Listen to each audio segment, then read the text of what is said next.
Hoy el tema tiene el siguiente título: Las lágrimas del Minotauro, así que escuchamos con atención. Bueno, muchas gracias. ¿Qué se esconde detrás de ese título gancho? Bien, bueno, como bien dijiste, quiero hablar sobre monstruos, así que empezamos un poco... El Minotauro era un monstruo, Es ¿no? un monstruo, sí.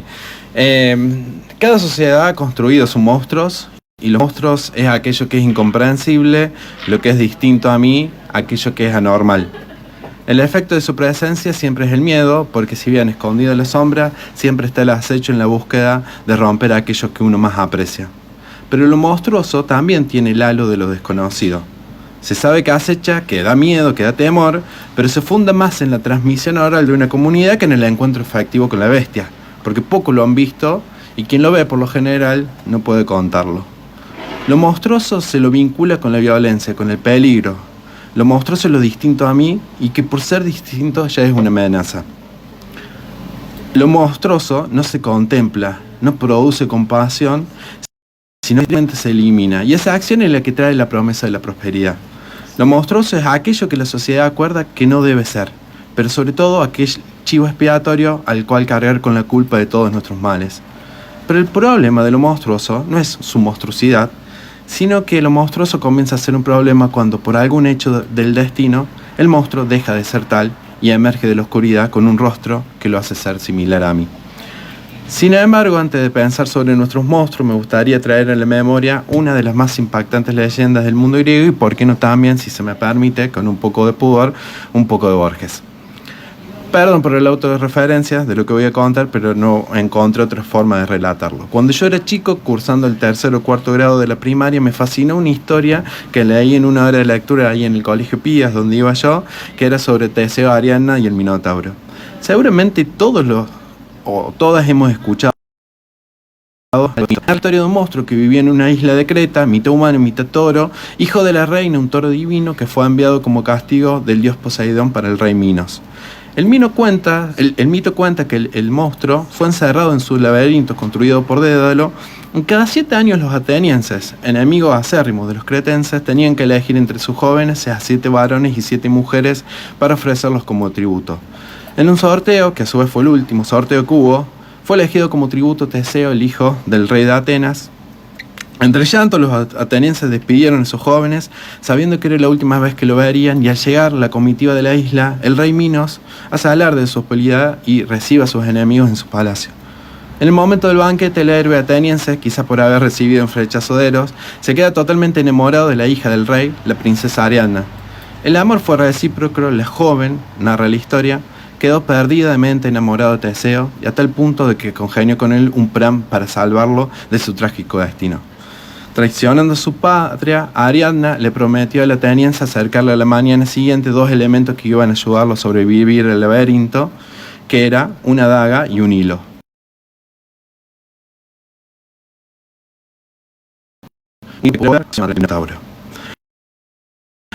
Los enamorados y también de quienes leemos la historia, finalmente termina por suceder. Generalmente a partir del mito se reflexiona sobre el héroe, sobre el valor del amor, sobre cómo es posible resolver problemas imposibles, solo si tenemos una mínima esperanza, un hilo del cual tirar cuando volvemos a casa. Sin embargo, poco se ha hablado del monstruo, poco han contado su historia.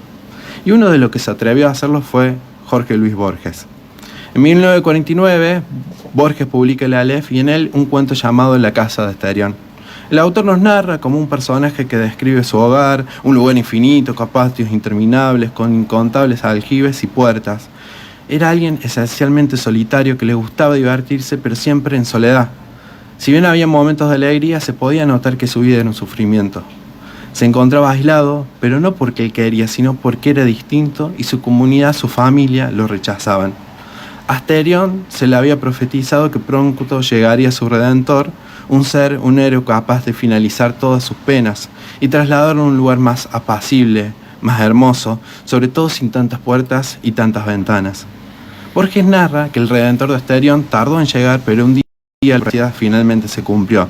La historia cuenta que Asterión reconoció fácilmente a su redentor y que con profunda alegría corrió a su encuentro. El cuento termina con la siguiente frase: «¿Lo creerás, Ariadna?», dijo Teseo, «el Minotauro apenas se defendió». El cuento de Borges comete un sacrilegio. Narra la historia desde la perspectiva del monstruo y lo humaniza.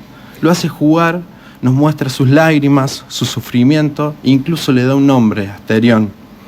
Borges trae a luz a aquello que está oculto y la muerte del Minotauro ya no nos produce tanta alegría, ni tampoco se festeja como un acto de justicia.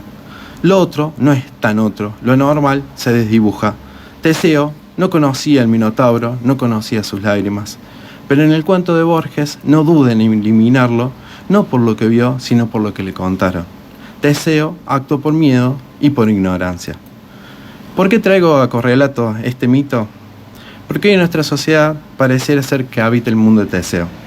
En realidad desconocemos quiénes son nuestros monstruos, pero los despreciamos. No sabemos cómo, pero nos han dicho de que son las causas de nuestros males. Pero como toda sociedad, los monstruos no dejan de ser ficción y a la larga sus rostros se terminan develando. En las últimas semanas, en nuestro país, se han multiplicado los hechos de violencia y represión y desde el discurso oficial se han querido convertir a monstruos en aquellos que protestan. Barra bravas, terroristas, policía armada y preparada para un combate a muerte frente a un monstruo desestabilizador, pero lo sorprendente o no tan sorprendente es que en ese momento miles de cámaras iluminaron la oscuridad y nos develaron de que el rostro del monstruo, que era tan temido, no era más que el rostro de los adultos mayores reclamando por una vida digna. Como el Asterión de Borges, quizás vivan con la angustia propia de quien vive un mundo sin salida, desesperados, esperando quizás, aunque sea desgarrador, el suceso que los redima de tantos sufrimientos. Pero ellos, a diferencia del Minotauro, cuando su rostro se devela, no muestra lo distinto, lo grotesco, sino que tiene el rostro de la mansedumbre, de la fragilidad, del respeto. Hasta el punto que cuando vemos las imágenes comenzamos a dudar, al igual que con Teseo, sobre quién es el verdadero monstruo de esta historia. Al igual que en el cuento de Borges, la fábula gira y vemos que lo irracional, lo monstruoso, deja de ser aquello que se temía, sino que es producto de un relato oficial. En teoría política, lo monstruoso es el antagonista. Laclau nos dice que la identidad de una comunidad se crea a partir de lo que tiene en común, pero principalmente a partir de la creación de un otro distinto con el cual diferenciarse. Este concepto es una reformulación de la Díada amigo-enemigo de Carl Schmitt, fundamento filosófico del accionar nazi. Sin embargo, a diferencia del pensador alemán, Laclau reconoce que eliminar al antagonista es en última instancia una forma de anular a nosotros mismos, nuestra propia identidad. Quien se animó a profundizar esta posición fue Chantal Mouffe. La pensadora belga sostuvo que para que haya una verdadera democracia, una democracia radical, la tarea no es solo reconocer al antagonista, sino convertirlo en agonista. Esto quiere decir transformar a mi enemigo en un otro que es distinto a mí, pero con el cual puedo y debo conversar. Reconocerlo como un otro, en palabras de Levinas, en alguien con rostro. Dicho mitológicamente, la tarea de la democracia es en última instancia lo que hizo Borges, humanizar el monstruo. Es por ello que Mouffe refiere que la democracia no es algo sencillo ni algo natural, es al contrario algo frágil y supone un enorme esfuerzo y siempre corre el peligro de corromperse. Mientras más monstruos tenga nuestra sociedad, más frágil será nuestra democracia. La tarea de reconstruir nuestra sociedad, nuestra democracia, es tarea de todos y todas, como siempre decimos, pero humanizar y defender a quien tiene que ser defendido, en última instancia, sigue siendo la última y profunda tarea que tenemos. Qué interesante lo que plantea Martín respecto de esta idea de qué difícil es el proceso de hacer de gente empática, adorable, transformarlos en monstruos, ¿no? Uh-huh. ¿Qué mecanismos operan en una sociedad para que ello ocurra? No sé si es el odio ancestral que se inocula permanentemente. No sé cuáles son los procesos que operan, pero debilitan a la democracia. Sí, y yo creo que tiene que ver mucho con el tema, cuando hablaba de las cámaras, ¿no? Las cámaras te juegan para bien o te juegan para mal. Sí, claro. Y hay mucha información que nosotros tenemos que desinforma. Bueno, vos lo tratás a menudo, constantemente. Y eso también está jugando. O sea, hay una construcción que se da, esa construcción, como ya habíamos dicho en su momento, es ideológica, y se juega en eso de la política. Por eso la tarea siempre del periodismo, de todos los de los docentes, de nosotros los docentes, es tratar de ir develando todas estas cosas. O sea, porque hay una búsqueda de construir el monstruo. El monstruo, en última instancia, no existe. Es una construcción, siempre es una ficción. Sí, claro. Y bueno, en esa tarea... Sí, pero uno piensa que se hace monstruo aquel que da condiciones para la monstruosidad, ¿no? Que a mí me da la sensación que alguno de quienes nos gobierna bien podría construirse nuestros monstruos, ¿no? Porque están dadas las condiciones para eso. Pero transformar a un adulto mayor con carencias, al que le sacaste los medicamentos, al que no le pagás lo que corresponde, al que le dimás derecho, al que le suspendés la moratoria y que a la vuelta de la esquina no van a tener dónde caerse muertos, porque esa es... Y además transformarlo en un monstruo, decís, pucha, qué procesos están ocurriendo en una sociedad para que eso sea habilitado. Sí, sí. Pero también me parece que esta gente que produce eso subestima la empatía de la gente.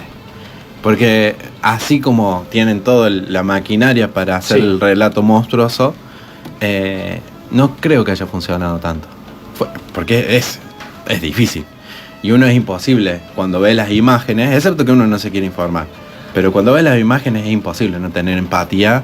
¿Confías en eso? No sé si confío porque sé que es una tarea muy difícil. Sí sé de que ha hecho mella en nuestra sociedad estas determinadas cosas. Y que a estos productores de monstruos no les sale tan barato las cosas que están haciendo. Porque aplican violencia. El miedo es un mal consejero. Pero también está la empatía en última instancia. Y uno lo que tiene que hacer, me parece, en última instancia, es apelar eso. Hay que posicionarse, hay que militar, digamos, esta idea. Pero bueno, también sabemos que es pelear contra monstruos o hacedores de monstruos no es fácil, ¿no? Es un placer escucharte y que nos hagas pensar, Martín. Bueno, bienvenido nuevamente. Martín Gramajo, Las lágrimas del Minotauro, en la mañana de Así son las cosas. Así son las ideas y las ideas